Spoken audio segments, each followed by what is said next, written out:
Ang message po natin ngayon ay spiritual weapons of praise and worship. Yan. So, ang verse po natin ay matatagpuan sa 2 Corinthians. Ayan, 10:3-5.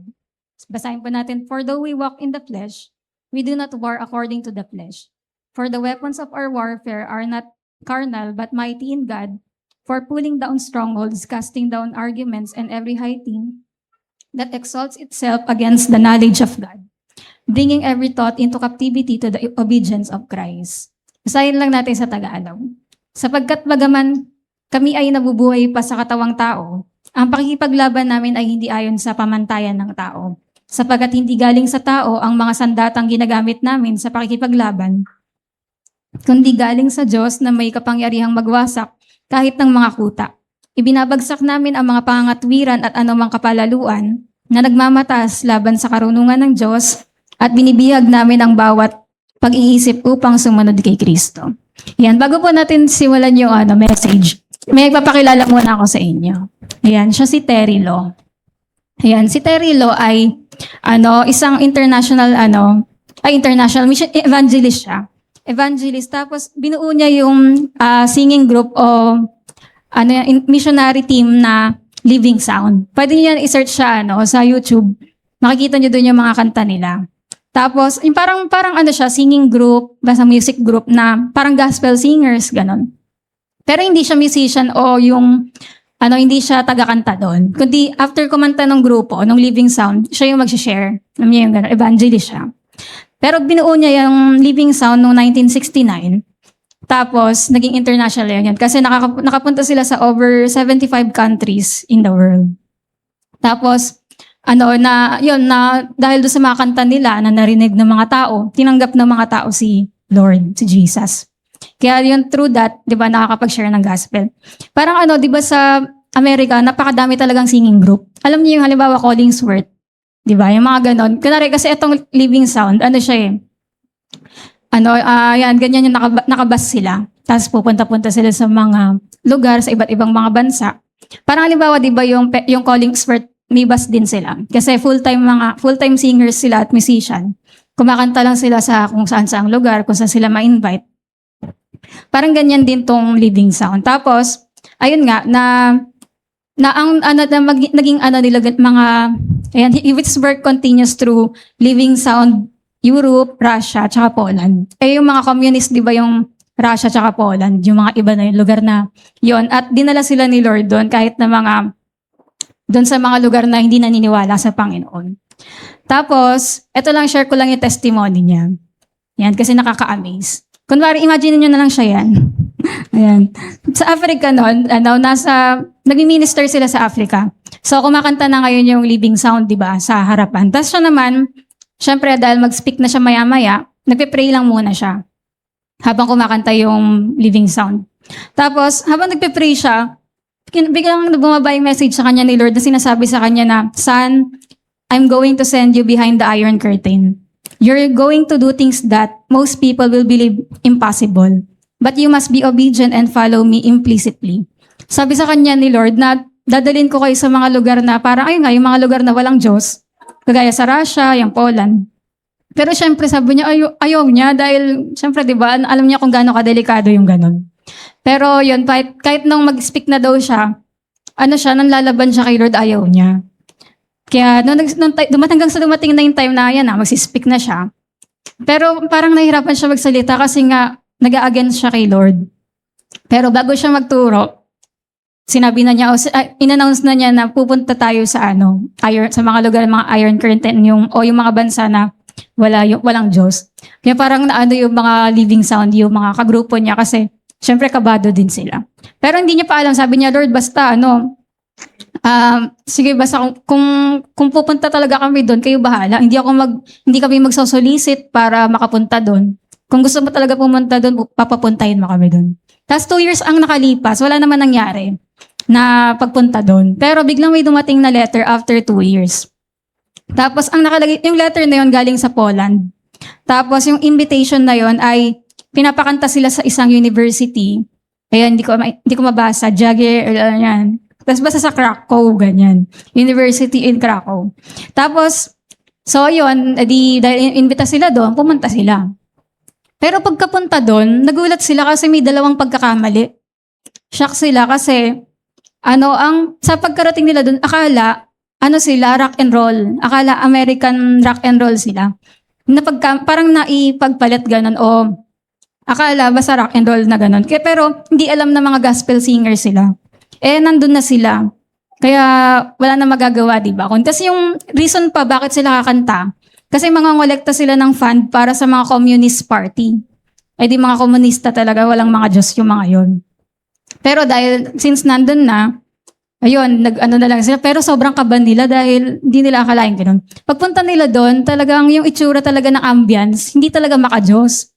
Talaga club, talaga yung may mga usok pa daw na blue, marami daw beer kung saan-saan.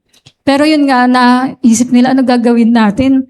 Na kasi babang kumakanta rin sila ng gospel, wala naman daw silang alam na ibang kanta. Ang line-up lang daw nila, puro tukol kay Lord. Kaya sa isip nila, paano ba natin gagawin to? Later on, sa isip nila, malalaman din nila yung mga lyrics na kinakanta natin, Christian, di ba? Pero yun nga, kumanta-kanta lang muna sila, tapos maya-maya, iniisip ni Terry Lo kung anong sasabihin niya.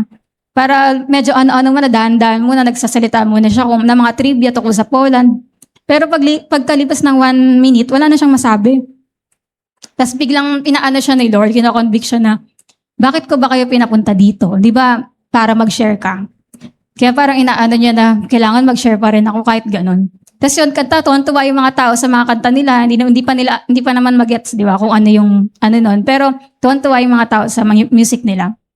Tapos yun, nag-share na talaga si Terry. Tapos sabi niya, sinare niya yung gospel, tukol kay Jesus, na binago siya ni Lord, ganyan-ganyan. Tapos, pagkatapos niya sabihin yun, may dalawang lalaking nakaabang sa baba ng stage. Tapos, hinawakan sa magkabilang braso. Tapos, dinala siya sa underground. Sabi, ano yung mga sinasabi mo? Parang, sabi ba, pinagbibintangan siya ng espiya o baka, galing kayo sa ganito, ganyan, yan. Sabi niya, hindi po, inaano niya na gospel singer lang talaga. Parang singer lang sila. Wala talaga silang ibang agenda. Parang parang ina-accuse siya na, gusto niyo atang doktrinahan ng Christian tong namin, ganyan-ganyan. Sabi niya, pero hindi talaga, lang. Tapos 45 minutes daw yun na sobrang parang eternity daw yung tagal nung pag-hold sa kanya. Ang dami mga tinatanong, gano'n. Pero nung na-convince niya na singer lang talaga sila, sabi sa kanya, sige, babalik ka namin dun sa stage, pero wala nang salita, wala nang magsasalita. Wala nang mag-share, gano'n. Basta kumanta lang kayo. Kaya sabi niya, sige, okay yun. Tapos pag akyat niya, doon binalik siya, sobrang yung mga kagrupo niya kasi inisip nila, akala namin hindi ka na namin makikita, akala din namin hindi na tayo makakalabas sa bansa na to. Ganun. Habang kumakanta daw sila, pinagpe-pray nila si Terry na makalaya, ganun. Kaya ayun, tapos ayun nga, nataguyod nila yung time na yan, na-amaze yung mga tao pa rin sa music nila, nag-enjoy naman. Tapos may isa pa silang concert after niyan. Kasi 5 p.m. yan, tapos 7 p.m. naman yung isa. So nagpunta naman sila dun sa pangalawa. Pangalawang, yung lugar naman na yan, ganun din na, rin siya, daming mga tao, mga kabataan din. Syempre, mga komunista din. Tapos, yun, kanta lang sila ng kanta kasi, tas dumating sa time, una, masasayang kanta lang. Pero nung later on, nung padulo na, biglang naging worship na yung mga kanta nila na napapataas na yung kamay nila tapos umiiyak na sila. Tapos nagulat sila nung naging ganun na napa-worship na yung living sound. Biglang kinakabahan si Terry kasi biglang tumahimik ng, alam niyo yung tahimik na tahimik, wala na nagsasalita. Nakatulala na lahat ng, para kumbaga na awestruck, ganon. Parang, parang na-amaze sila na, to? Mga kabataan lang kasi tong living sound. Kabataan sila pero mga umiiyak, nag-worship sa Diyos. Para sa kanila, di ba, walang Diyos. Pero yon na dahil doon, parang na-amaze yung mga, sabi sa isip ni Terry na, Lord, gawa ka ng paraan, anong gagawin namin? Bakit ang tahimik nila? Biglang after parang mga, 10 minutes ba, biglang nagpalakpakan. Yun, kaya natuwa naman. Natuwa naman sa mga nila. Kaya yun, tapos nakaraos sila doon sa time na yun, tapos nakabalik sila ulit sa Amerika. Kaya nakalabas sila, kaya yun, parang relief na gano'n yung nangyari. Tapos mamaya na, kwento ko yung mga iba. Tapos naging ano rin nila, nakapag-perform din sila sa mga Catholics. Yan, noong 1974 naman, na-invite sila na magkumanta doon sa mga Catholic. Parang sa isip nila, pwede ba yun na kahit Protestant kami, ganun. Tapos anong nangyari, natuwa yung mga Pope, natuwa yung mga lahat, mga Cardinal, mga Catholics sa kanta nila. Kasi tungkol naman kay Jesus yung kanta nila. Tapos doon nakakapag-share din siya ng gospel. Tapos dahil sa tuwa sa kanila, sabi daw sa kanila, if you will only come, we will open every church na Catholic church in our nation to you. Sabi niya kasi, sabi ng mga doon, Catholic, kasi tinuturo dito sa Poland na na walang Diyos sa mga kabataan. Kaya sabi niya, mas maganda na lahat ng church ay makakanta kayo, makapag-share kayo. Kaya yun, ganun din daw yung ka-amazing na kahit mga Catholics, kahit daw si Pope John Paul II, na-meet nila yun. May picture sila kasama yun. Tapos, later on, ayun, nakapunta rin sila dito sa Russia, sa Red Star Club. Ayan, basta may mahaba pagka niya na lang sa book niya. Basta ayan, tapos nung time na yan, nakarating sila dahil ang dami nangyari, papuntang Russia. Pero biglaan lang din tong invitation sa kanila dito. Ay, yung mga audience na yan, mga poet, ballerina, mga artists, mga ganon, mga talented na mga tao. Tapos, yan, dumating sila doon 1 a.m. na. Doon sila nakapag-perform. Tapos, amazed din yung mga kasi sa isip nila, anong klaseng tugtog to? Kasi ngayon lang kami nakarinig ng ganito. Kaya na-amaze lahat doon sa mga praise and worship songs. Tapos, nakapag-share sila tungkol kay Jesus. Yan. Tapos, meron doon isang poet, yung magaling magawa ng tula. Sabi niya dito, you know, I am a poet. Words are my stock in trade. One word that is overused in English is the word beautiful. But then, he went on to say, I do not believe in God. Sabi niya, hindi ako naniniwala sa Diyos. Pero, ay parang tinuro sa akin buong buhay ko na walang Diyos. Sabi niya, pero nung nakita ko kayong nag-worship sa harapan, ang isang word lang yung kaya kong gamiting i-describe doon, kundi yun yung word na beautiful. Kaya di ba, parang kahit sila na mga walang Diyos, namangha sila. Yan. Tapos, sumunod pa na pagkakataon, noong 1981, nandun siya sa may bahay lang nila. Tapos, yung grupo niya, yung Living Sound, nasa Finland. Tapos tumawag sa kanya, sabi niya, Terry, pag-pray mo kami, papunta kami ng Moscow. Ayun daw yung capital ng Russia. Sabi niya, pero wala naman kaming invitation doon, pero pupunta pa rin kami doon. Pag-pray mo na may mag-open si Lord ng door para may magawa kami doon. May lugar kaming mapuntahan. Tapos sabi ni Terry doon sa grupo na Living Sound, habang nasa bus kayo o nasa biyahe kayo, ang mapapayo ko sa inyo, kumanta kayo, magpuri na kayo, sing in the spirit na kayo. Nang sa ganon, gumawa si Lord ng unusual habang papunta kayo doon. Kaya ginawa nila yon na habang papunta pa lang doon, nag-worship na sila. Kasi alam nyo, yung tumawag sila doon sa, may kakilala kasi sila doon sa Moscow. Ayun, na meron silang kakilala doon. Sabi, may lugar ka ba dyan na pwede namin pagpraktisan? Tapos yung lalaki na yon o yung tao na yon, may connection siya sa mga newspaper, sa mga news team ganon, sa buong bansa. Kaya malaki yung impluwensya niya. Sabi niya, teka lang, hanap ako ng lugar. Tapos, nung nandun na sila, sabi niya, hindi kayo makakapaniwala sa sasabihin ko sa inyo. Merong yung parang studio ng television studio. Open, walang tao ngayon, kaya doon kayo pwede mag-practice. Kaya yun, nagpunta sila doon. Tapos, alam niyo, habang nandun sila, natuwa yung mga tao, yung mga nagmi-media ganyan, sa mga kanta nila, sabi sa kanila, pwede ba namin kayong videohan? Pwede ba namin kayong i-record? Ganon. Kaya nangyari, sa Russia, alam niyo ba, isa lang daw yung channel doon. Kaya yung time na yan, million-million na mga tao yung nakanood sa kanila. Di ba? Na parang kahit yung gospel na kahit wala namang Diyos sa Russia, di ba? Na kahit yung mga yung mga elite na panood din sila. Yan, kaya basta ganon yung nangyari na kahit yung gospel ay naidating kahit sa mga bansang walang Diyos. Yan, so yun yung testimony niya. Tapos, dito nga, sa the weapons of our warfare, habang sabi niya, habang daw na nangyayari yung mga bagay na yun na mga testimony niya, hindi pa daw niya alam na weapon pala yung pagkanta nila. Na parang sa kanya, iniisip niya parang kumakanta lang sila. Pero hindi niya, doon niya lang daw na-realize na every time pala nagpupuri tayo sa Panginoon, nawawasak lahat ng mga gawa ng kaaway. Kunwari, sa lugar na to, walang Diyos, di ba? Bawal sa Russia. Pero dahil nagpupuri sila sa Panginoon, nagkakaroon ng way na o-open yung mga daan para sa gospel. O kaya parang yung lahat ng, yung kaaway, hindi makaano, alam niyo, hindi niya mahadlangan dahil sa pagpupuri. Kaya, yun nga, yun yung nagagawa ng pagpupuri. Tapos sabi dito, tsaka ako din kasi, di ba, yung parang nakarelate kasi ako sa mga sinasabi niya na ganun din, di ba, na yung sa pamilya namin, kinalakhan ko yung power ng praise o ng worship. Kasi, di ba nga kapag merong may sakit sa pamilya namin, hindi agad doktor tatawagan, hindi ambulansya.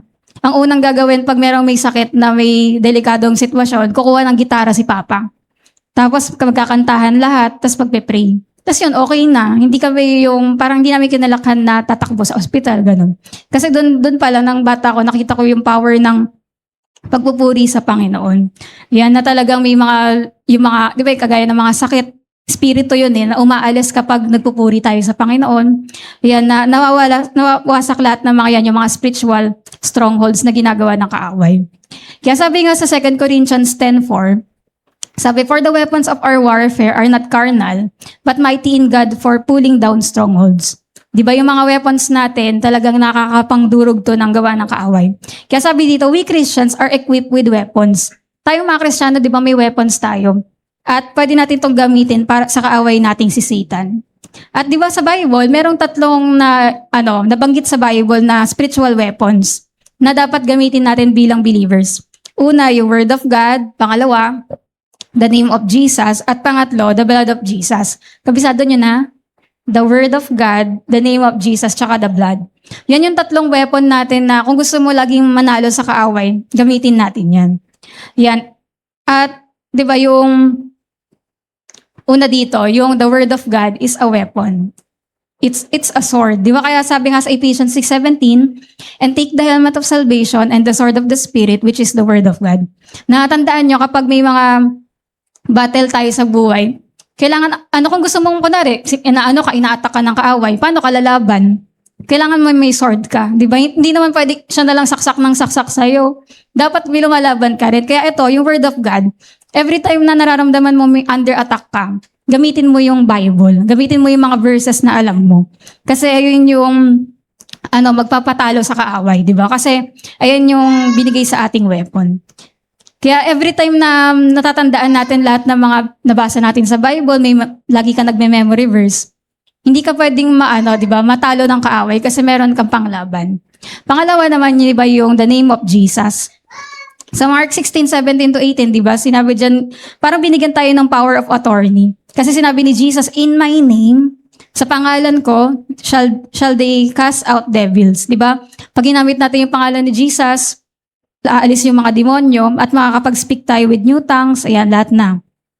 Kapag ginamit natin yung pangalan ni Jesus, ganun ka-powerful, lahat ng mga may sakit, gagaling, di ba? Ayan, tas number 3, yung the blood of Christ is a spiritual weapon. Di ba alam natin yung power ng blood ni Jesus? Kasi takot na takot yung kaaway kapag binanggit mo yung blood. Naalala ko nga nung nakaraan, may panaginip ako. Sa panaginip ko, merong parang gusto sa akin parang mag-hypnotize ba doon sa may hawak siyang baraha. Basta alam ko masama plano niya. Tapos, parang pinapahawak niya sa akin yung baraha. Pero habang hahawakan ko yung baraha, alam ko na kasi na gusto niya mang ganun. Kaya kinantahan ko siya ng there is power. There is power. Habang inahawakan ko yung baraha. Tapos anong nangyari, yung mga baraha nahuhulog isa-isa. Ganun. Kaya naalala ko rin yung mga ganyan time na kapag ginamit mo yung blood ni Jesus, walang magawa yung kaaway. Kahit yung dito, di ba, sa name ni Jesus, di ba? Every time na kahit sa panaginip, pagka feeling mo hindi ka na magigising, di ba? Pero pag ilang beses yung time na sumigaw ako ng pangalan ni Jesus, tapos nagising ako.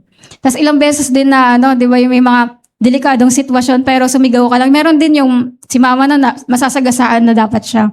Pero sumigaw siya ng Jesus, biglang nagulat siya, hindi niya alam kung paano, pero hindi tumama yung sasakyan, ganun. Kasi nga, ganun ka, di ba, sabi sa Bible, call upon the name of the Lord and you will be saved. Na every time na pag nasa sitwasyon tayo na parang delikado, pag tinawag natin yung pangalan ni Jesus, lagi tayong maliligtas. Kaya yun, pati yung blood, di ba, na alam natin na sa lahat ng mga Kahit nung COVID time, di ba? Na ang daming namatay noon, pero dahil naniniwala tayo, Lord, hindi kami tatamaan, we are covered by the blood. Di ba nangyari talaga sa atin, yung covering na yun. Ayan, at kaya yun yung tatlo, the word of God, the name of Jesus, at the blood of Christ. Lahat yan, para sa atin yan, para gamitin natin na panlaban sa lahat ng mga gawa ng kaaway, pandurog sa lahat ng stronghold sa buhay natin. Pero yung tatlo na yun, kailangan niya ng weapon activators. Yan, paano ma-activate yung tatlo na yan? Ulit paano ma-activate yung word of God, name ni Jesus at blood of Christ, di ba? Meron tayong tinatawag na launching pads na ma-activate yung power na yon kapag ginamit natin to. Ito yung mga weapon activators. Yung prayer, testimony, or witness, preaching, tsaka praise. Yan, di ba na, sabi nga daw, hindi naman talaga yung prayer yung powerful. Nagiging powerful yung prayer kapag ginamit mo yung tatlo na yon. Pag ginamit mo yung name ni Jesus, blood ni Jesus, at word of God, doon nagiging powerful yung prayer. Pero, kung hindi mo gagamitin yung tatlo na yon, magiging walang power yung prayer mo. Yan, kaya, di ba kaya lalo na kapag, ito naman yung mga testimony or witness, di ba? Pag tinetestify natin yung ginawa ni Lord, yung pangalan niya, yung blood niya, ay, pero isa-isa pa pala to. Una yung prayer, di ba? Sabi nga dito, if we want to see God move, we are going to have to get involved more in prayer, the kind of prayer that shakes strongholds. Yan, kaya gusto natin talaga na makumilos ang Panginoon. Kailangan talaga yung, alam nyo yun, nangyayanig din tayo sa prayer natin. Pero kapag sabi nga, kapag yung prayer, sabi nga dito pala, prayer changes things, that is true. Pero in order na, magkaroon ng pagbabago talaga sa prayer natin, kailangan natin magkaroon ng, lagyan niya ng weapon, di ba? Sabi dito, kasi yung lifeless, mundane, effortless prayers will never defeat the enemy, nor shake him loose from his hold on this world. Lord, I pray, yung parang puro ka lang ganon. Siyempre may mga prayer din na battle, di ba? Lord, alam niyo yung situation namin ngayon. Hindi, parang may mga time naman na pag-chill ka lang. Pero, kunwari, ang tindi na ng attack ng kaaway. Di ba, parang yung prayer mo, inaantok ka pa rin. Ganon. Hindi. Kailangan talaga, kapag alam mong battle, matindi yung attack ng kaaway, dapat matindihan na rin yung prayer. Yung kumbaga, parang nang shake ka. Alam niyo yun eh. Alam niyo yung feeling ng puspos na prayer, di ba? Na nakakanginig talaga sa kapangyarihan. Kaya sabi din dito, in your praying, if you are not actively throwing the word, the name of, or the blood at the devil or his strongholds, then your prayer will have no effect. Di ba? Kaya pwede, pag nag-pray tayo, puro yung prayer natin pag walang, hindi natin ginagamitan ng word of God, yung mga promises ni Lord. Kasi di ba doon nagkaka-power, Lord, you said in your word, di ba, na by your wounds we are healed. Kaya nagkakaroon ng tapang yung prayer mo kasi merong verse dun eh. Sabi ng Panginoon yun eh. Tapos yung name ni Jesus, di ba? In the name of Jesus, we declare, ganyan. Kaya nagkakaroon tayo ng power na i-declare yun kasi dahil ginagamit natin yung name ni Jesus.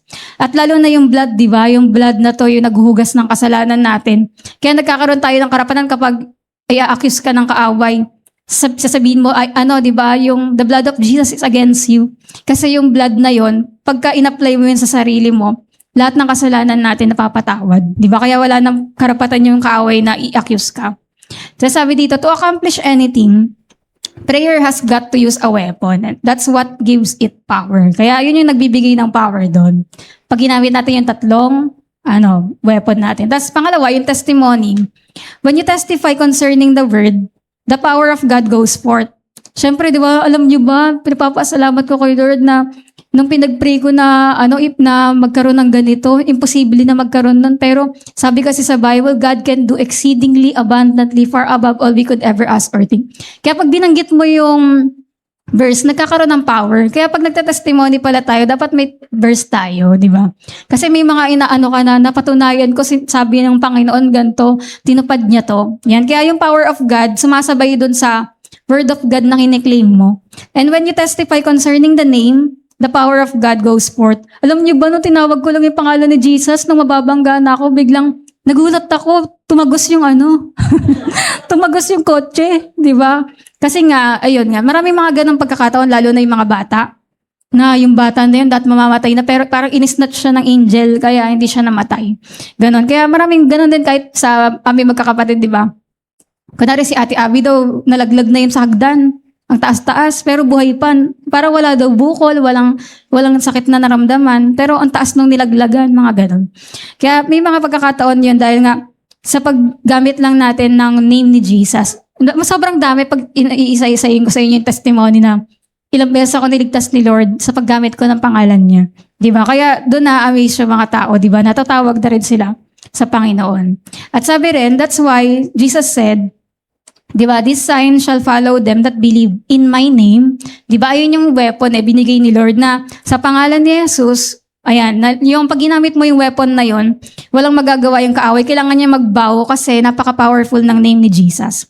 Yun yung name above every name, di ba? Kaya kapag sa ngalan ni ganito, di ba yung sa Sailor Moon, sa ngalan ng Guan, sa ngalan ng ano, wala. Pagka sa ngalan ng kusino, mag-fail yun. Pero kapag sa ngalan ng Jesus, di ba, talagang lahat. Di ba, may kantang ganyan yung, I speak the name of Jesus, di ba? Ano ba yung lyrics? Ano yan? I just want to speak the name of Jesus, di ba? Jesus in my family, Jesus in my ganyan, di ba? Kaya nagiging powerful yung song kasi manginginig ka talaga yung sa power ng pangalan ni Jesus. Kaya, di ba tingnan nyo, ang lakas ng power ng kanta na yun, di ba? Yan, kaya yan. Tapos pangatlo, preaching. Yan, ito naman yung mga nag-share ng gospel, ng word of God, ng good news. Pero sabi dito, tandaan nyo, but again, it is not the preaching of the gospel that has the power. May power yon kasi gospel yon. Di ba? It is the gospel itself. Yan, kasi sabi nga sa Romans 1:16, I am not ashamed of the gospel, for it is the power of God unto salvation. May power yung preaching kasi yung gospel yung sinishare mo.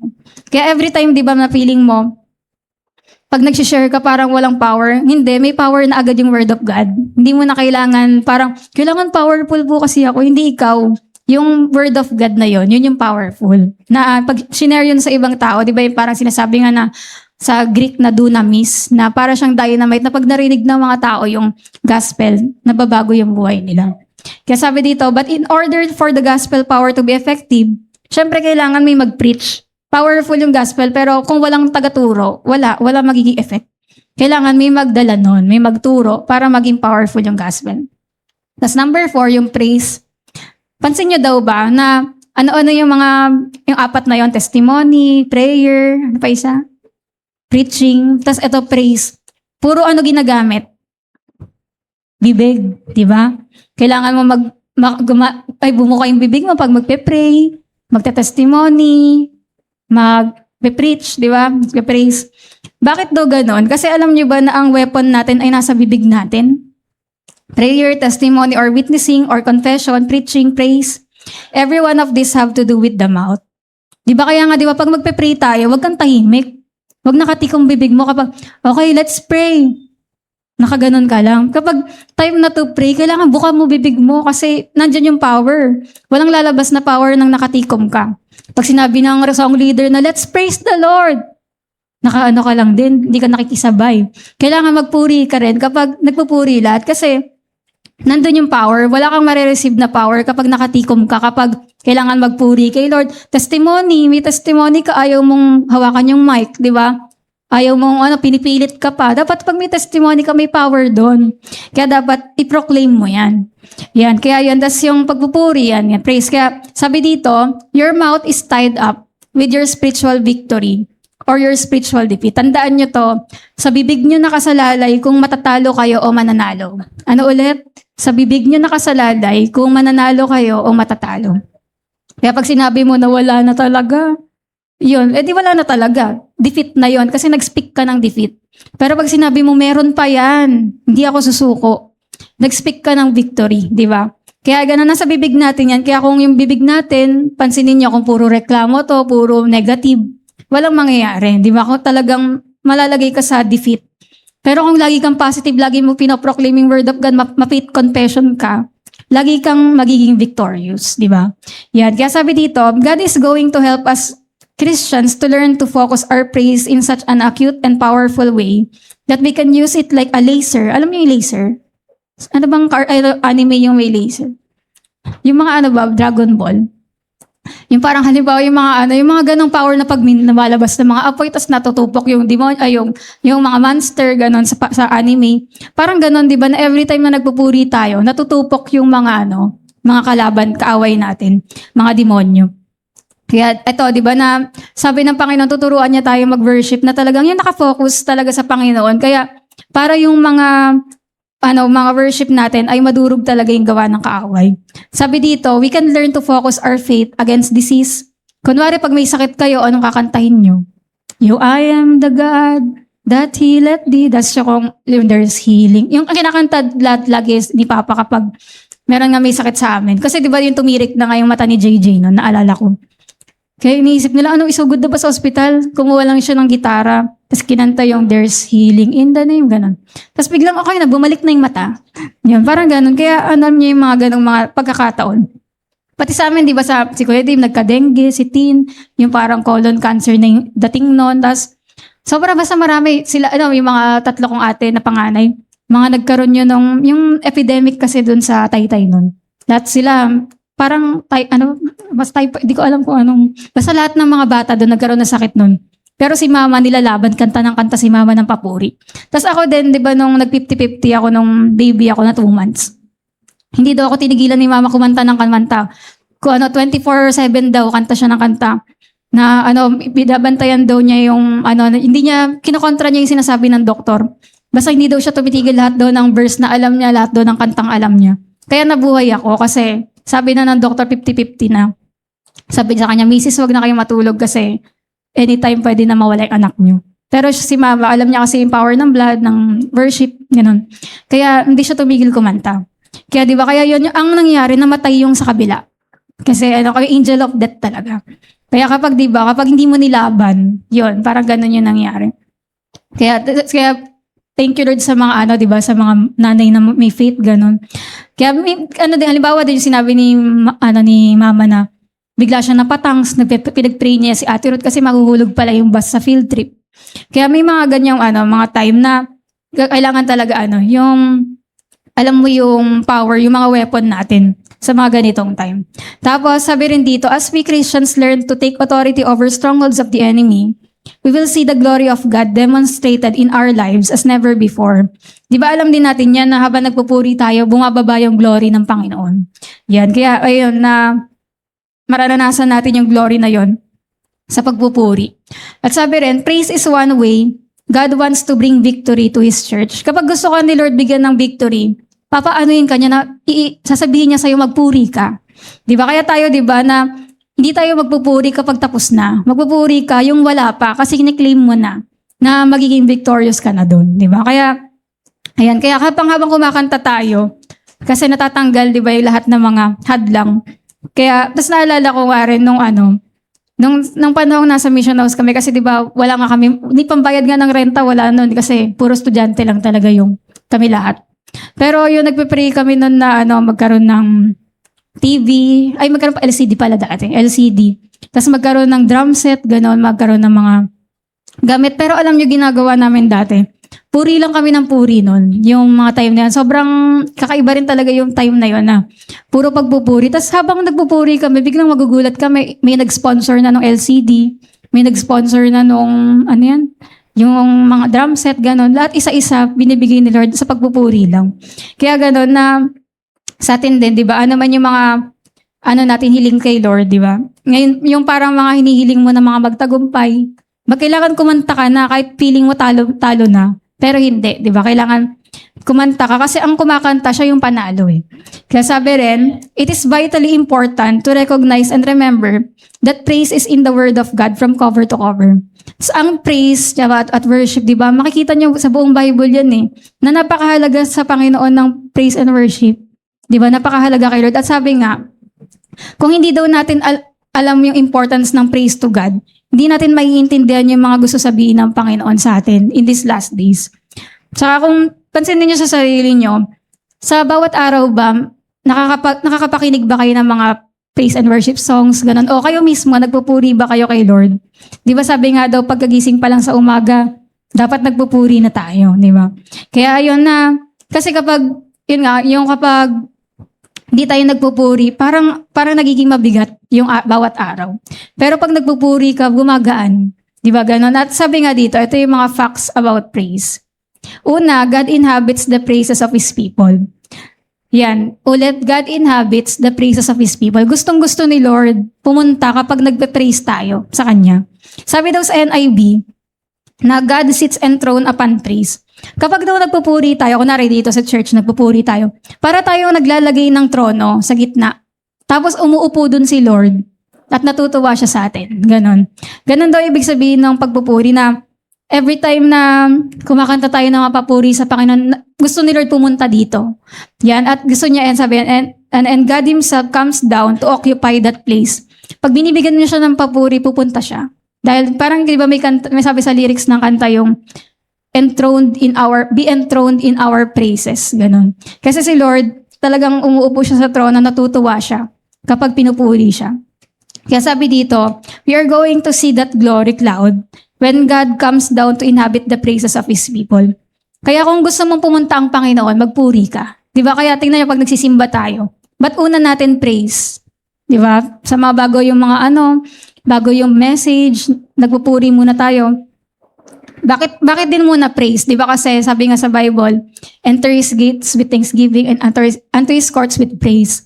Nauna muna, kailangan yung praise natin tumaas na sobrang yung parang gumaan na, ganon. Kaya pag nag-worship ka, nagiging deep na nakapasok ka na sa presence ni Lord kapag nag-praise.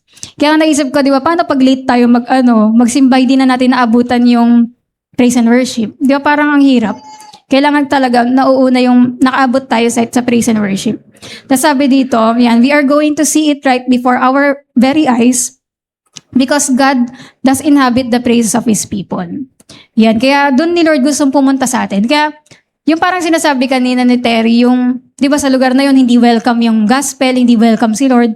Pero kapag nyo yung tawag doon, yung pinuno nyo ng pagpupuri yung isang lugar, makukuha nyo yun. Parang naalala ko yung kay Joshua. Di ba yung Jericho, inikutan nila. Tapos sabi niya, shout yung pampitong araw, sumigaw na kayo dahil shout for He has given us the city. Na binigay na sa atin to ni Lord. Kaya, kunwari, meron tayong mga gustong, di ba, kaya doon nauso yung prayer walk. Kasi kung gusto mo i-conquer yung lugar na to, ikutan mo na yan, magpuri ka na, Lord, amin na to. Di ba? Kunwari, yung bahay nyo, gusto mo mapuno yan, gusto mo maligtas yung pamilya nyo, magpatugtog ka na araw-araw ng praise and worship songs. Kasi hindi mo alam, binabago na ng songs na yon yung ambience ng bahay nyo. Natatanggal yung mga awayan, mga inisan, mga kakulangan, mga kung ano-anong negativity. Kaya kung gusto nyo maligtas pamilya nyo, dahan-dahanin nyo na. Magpatugtog na kayo, taniman nyo na ng praise and worship songs. Kasi ganun talaga nag-umpisa yon. Kahit sa amin nun, puro worldly kami nung dati eh. Pero nung unti-unti na nababago na yung music namin, bigla na kami, dati halos magpatayan kami pag nag-aaway eh. Kami magkakapatid, batuan na kung ano-ano. Kasi yung mga music din namin sa bahay, worldly. May mga Eminem, may mga M2M, mga Backstreet Boys, ganyan. Mga rapper, gano'n. Kung ano-ano, iba-iba. Tapos kaya, nung binago na namin yung mga playlist namin, biglang naging iba na. Unti-unti na kami bumabait. Hindi na kami ganong, violente, mag-away, gano'n. Kaya, sa bahay nyo rin, gusto nyo mabago yung mga hanggang sa nagugulat ka, kumakanta na ng Give Thanks Mama mo.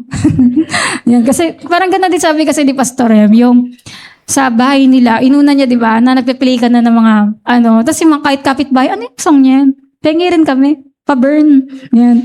May mga ganun na Kaya, yun, kaya iba talaga, nagbabago. Kaya di ba pag kami, visitation. Kunwari sa visitation, may sakit yung isang dadalawin mo dun. Hindi pwedeng okay, pray lang po tayo. Kailangan may dala kang musician. Yan, kaya yung ako talaga, siguro lifetime frustration ko na yung hindi ako naging musician. Kasi pangarap ko talaga yan. Kaya sabi ko kay Lord, basta sa langit, pianist ako Kasi parang yung frustration ko na dapat kasi nung bata ako, nag-aral ako, ganun. Parang nakakaingit maging musician kasi pag marunong ka tumugtog at kumanta, meron kang weapon, na grabing weapon yun, na madudurog lahat ng gawa ng kaaway kapag nagpuri ka. Pero buti na lang, marunong naman ako kumanta, tumutono naman ako. Din naman ako kapag kumakanta ako. Pero parang naisip ko lang sana kasi naruto akong tumugtog. Kaya kung kayo yung sa mga musician dito, hindi nyo alam kung gaano ka-powerful yung meron kayo. Di ba? Kaya dapat gamitin nyo yan sa break ng lahat ng mga bandage, mga ganyan, yung pagpupuri sa Panginoon kaya yun, ang nangyayari sa mga Bible study na yung mga visitation, pag nagkantahan na, biglang nagugulat, ang bilis gumaling ng may sakit. Kasi dahil yun sa presence ng Panginoon, natatanggal, hindi kaya ng demonyo magstay kapag nandun yung presence ng Panginoon. Talagang may lalayas kaya pag nandyan na yung presence ng Panginoon. Kaya ganun din sa amin, ilang beses ko yung nakita sa pamilya namin na kapag may mga may mga todo nag-aaway, ganyan. Grabe si mama mag-rebuke, di ba? Ginagamit niya yung pangalan ni Jesus, blood ni Jesus. Yun, kaya yun yung nagbibigay ng, because God does inhabit the praise of His people. Yan. Kaya dumarating ang Panginoon, natatanggal lahat ng hindi okay. Kahit dito sa church, maayos lahat kapag nai-focus tayo sa pagpupuri sa Panginoon. Pangalawa, there is a certain protocol to be followed in order to come before the King of Kings. Kunwari daw, di ba, kapag lalapit ka sa presidente, kay mayor, sa natin, meron yung protocol. Ibig sabihin, merong tamang paraan para humarap sa kanya. Ganon din kapag haharap tayo sa King of Kings, sa Diyos natin. Merong proper way to approach. At alam niyo kung ano yung protocol na yun. Sabi, ang protocol ay Psalms 100 verse 4. Yung enter His gates with thanksgiving and into His courts with praise. Kung lalapit ka sa Diyos, dapat magpuri ka muna. Di ba? Kaya yun, dun ka makakapasok sa presensya niya kapag nagpuri ka. Kaya di ba tayo kapag simba, una talaga yung praise. Kasi i-enter tayo sa presence ng Panginoon. Kaya yung worship natin ang deep na kasi nakapasok ka sa presence na dahil sa pagpupuri. Kaya ganun din, every time na gusto mong maranasan ng Panginoon, magpuri ka. Yun, kasi sabi dito, there is only one way to come before the King, and that is with praise. And that is not just good manners or proper etiquette. That is the law of God, the principle of God. Na hindi lang manners yon na magpuri sa Panginoon, kundi ayun talaga yung law ng Panginoon. Kailangan paglalapit ka sa Kanya, magpupuri ka. Tapos may tinatawag din na sacrifice of praise. Di ba yung sa Isaiah 61 verse 3, meron ay sinabi dito na a Redeemer has been sent to us so that we may exchange the garment of praise for the spirit of heaviness. Yan, alam niyo ba yung garment of praise? Di ba pag sinabing garment, damit yon. Yan, at kapag daw dumarating yung time na ang heavy ng pakiramdam natin, yung meron tayong spirit of heaviness na, Lord, but ganito yung pakiramdam ko. Kung tatanungin kayo ngayon, sabihin sa inyo, kamusta ka? Tagka ikaw, ang feeling mo, ang isasagot mo negative, na hindi ka masyadong okay ngayon. Ang dapat mo gawin, saktong-sakto, kung hindi ka okay, magpuri ka. Kasi ayun ang perfect time na magpuri sa Panginoon kasi natatanggal yung spirit of heaviness kapag sinusuot mo yung garments of praise. Ayan. Sabi nga, a garment is something we wear, something we put on. Sabi nga daw ngayon, ang dami daw spirit of heaviness. Kagaya nga nung tinuro ko last week, di ba?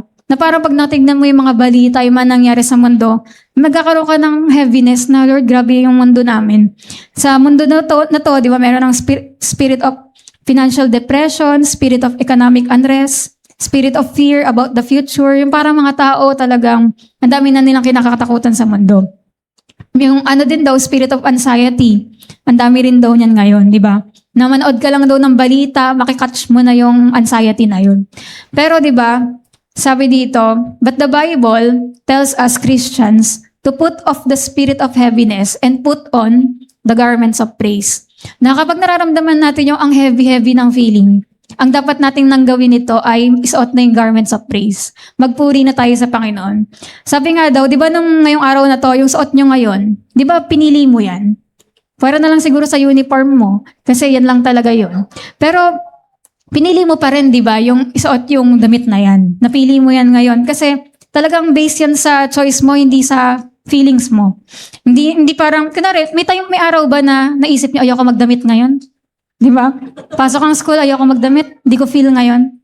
Pero di ba, lahat tayo may damit everyday kasi alam mo na kailangan mo magdamit, di ba? Walang araw na hindi ka dapat magdamit. Ganon din, kaya sabi dito, so it is with praise. We don't praise God because we necessarily feel like praising God. Hindi ka nagpupuri kay Lord kasi feel mo. Nagdamit ka ba ngayon kasi feel mo magdamit? Di ba? Nagdamit ka kasi kailangan mo talaga. Kaya pero sabi din dito, sabi, because praise is something that suits our emotional frame of mind and that particular moment. Hindi yun hindi tayo nagpupuri dahil feel mo ngayon. Kundi ang sabi ng Panginoon, praise Him. Praise Him in the morning, noon, and night. Tsaka yung sabi sa kanta, araw-araw, di ba? Ano yun? Sabi doon, anumang maging panahon, anumang maging sitwasyon, ikay pupurihin, di ba? Araw-araw, o Diyos. Kasi nga, ayun nga, na hindi ka nagdadamit, na pinipili mo lang, Tuesday, hindi ako magdadamit. Monday, magdadamit ako niyan. Hindi, parang ganun. Kaya sinasabi dito, ang pagpupuri ay araw-araw.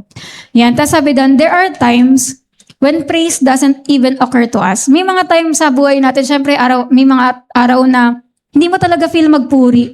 Pwedeng ngayon, di ba, nang may umattend ka, hindi mo naman talaga feel kumanta ngayon dahil may pinagdadaanan ka. Sabi, it may not be something that we want to do right then. Hindi mo rin talaga gusto gawin yan ngayon. But the word says that we are to put on the garments of praise. So we do it. Pero sabi ng Panginoon, magpuri ka. Kaya ginagawa natin to. Sabi, we put on praise just like we put on a coat or a dress. Kagaya ng pagsuot nyo ng damit na yan, ganun din, we clothe ourselves in praise by a conscious act of the will. Ayan, at sabi nga dito, as we put on the garment of praise and learn to focus that praise against Satan's strongholds, we will begin to walk in victory and power. Kaya habang una, hindi mo feel magpuri, pero nang ginawa mo na nagpuri ka, naramdaman mo na, di ba, yung kapangyarihan ng Panginoon. Naranasan nyo ba yung ganun? Kahit na praise lang, umiyak ka na. Di ba, may mga nagtatestimony ng ganyan, na bakit ganun? Ang saya-saya nung kanta, pero umiiyak ako. Di ba kasi na-touch ka, di ba, naaalala mo kung sino si Lord dun sa kanta. Kaya sabi rin, those strongholds are going to be blown apart by the power of praise coming from the lips and hearts of God's children. Kaya nawawasak lahat ng mga gawa ng kaaway tuwing binubukan natin yung bibig natin sa pagpupuri sa Panginoon. Sabi dito, I know sometimes it is hard to praise. Naalala niyo yung mga araw na ang lungkot-lungkot, yung sumasabay yung iyak mo sa ulan. Yan. Sabi, Hebrews 13:15 says, sabi nga, let us offer the sacrifice of praise to God continually. Yung pag-offer daw ng sacrifice of praise kay Lord, dapat tuloy-tuloy. Yan. Kahit na malungkot ngayon, masaya, ano man nararamdaman mo. Sabi nga dito, that yung word daw na sacrifice, lagi siyang kaugnay dun sa praise sa buong Bible.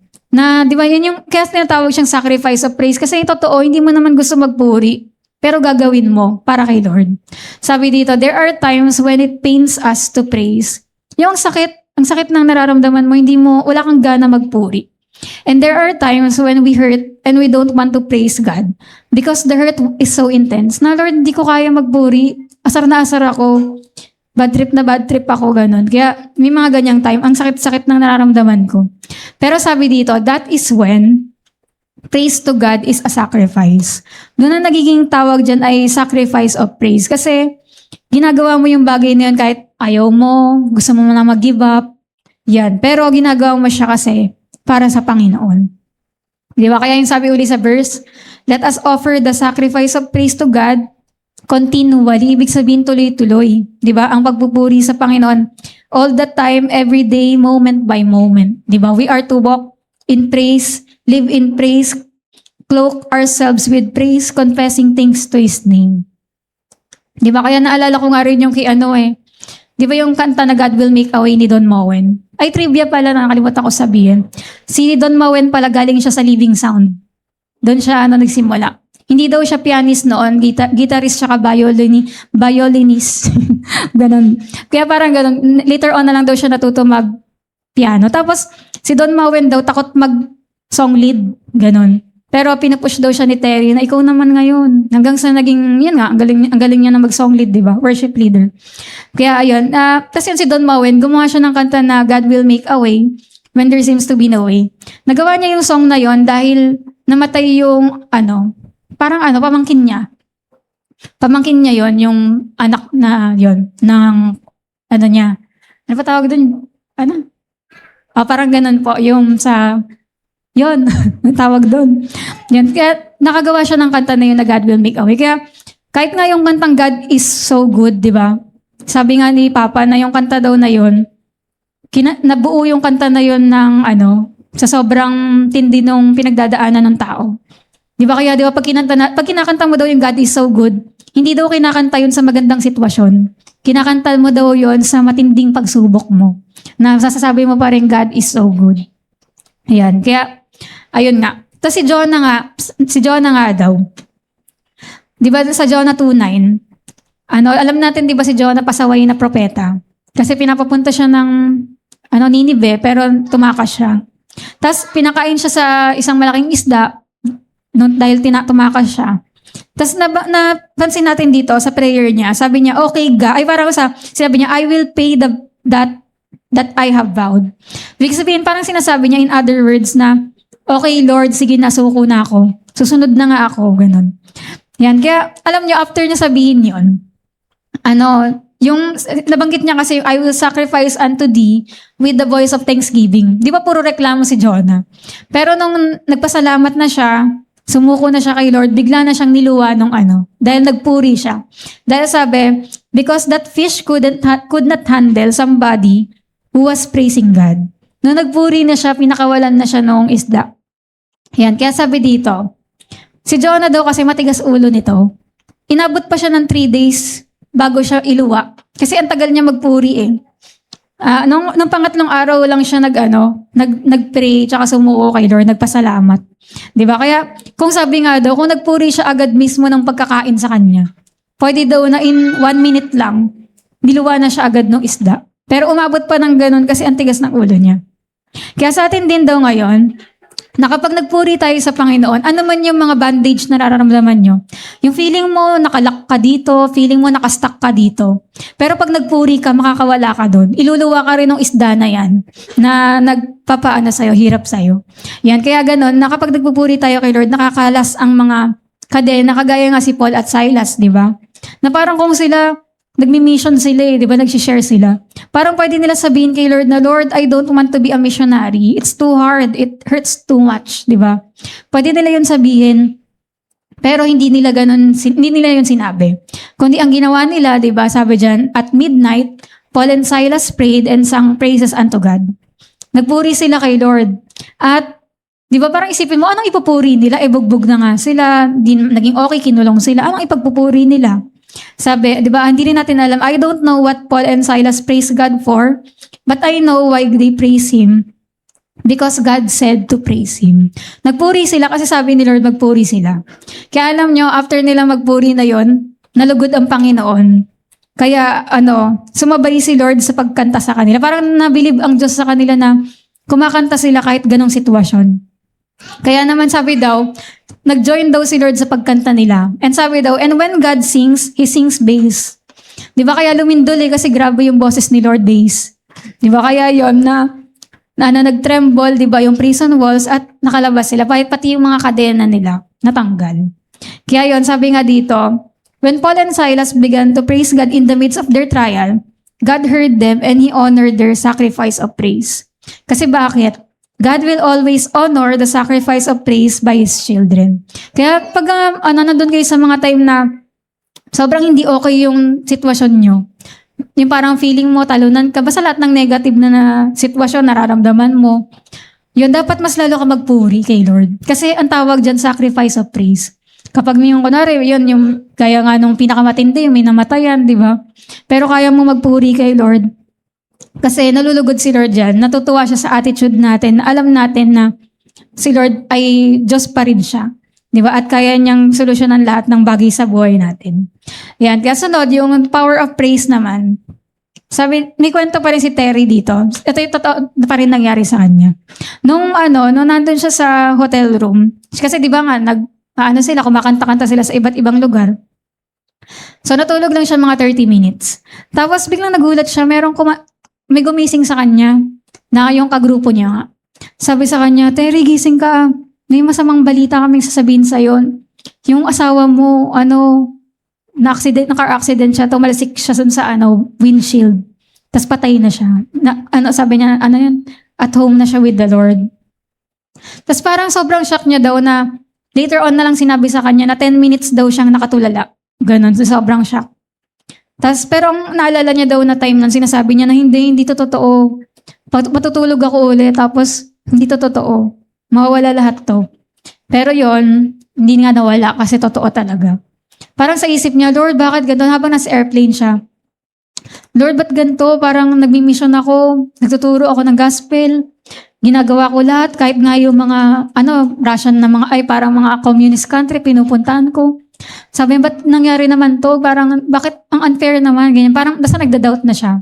Nagtatampo siya kay Lord. Sabi niya, pero ngayon, wala na. Tapos na ako, ganun. Hindi, parang sobra na talaga siyang, down na, ayaw na niya. Hindi na ako mag-share ganun, ayoko na.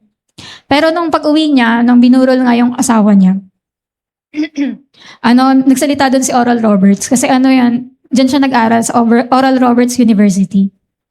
Tapos si Oral yung nagsalita sa asawa niya, ganun.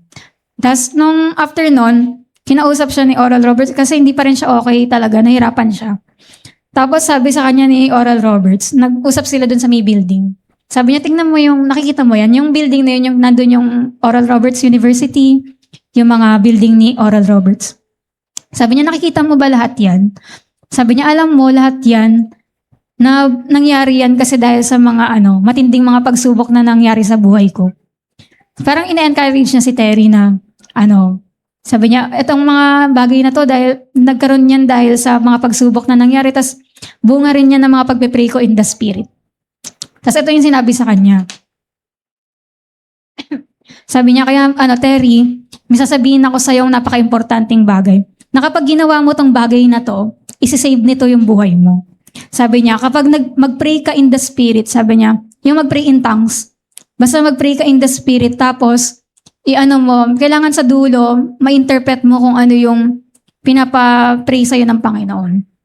Tapos syempre siya, pag-uwi niya, hindi talaga niya feel, ayaw niya mag-pray, kasi tampo siya kay Lord, ayaw niya rin magpuri, di ba? Parang, basta nandun siya talaga sa time na ayaw ko kausapin si Lord.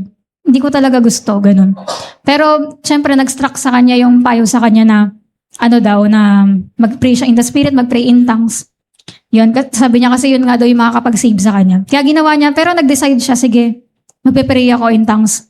Tapos binuksan niya yung 1 Corinthians 14:13, yung sinasabi doon na kapag nag-tongues ka, pag-pray mo na ma-interpret mo kung ano yung pinagpe-pray mo. Tapos yun, 2 hours daw siya, 2 oras siya nag-pray in tongues.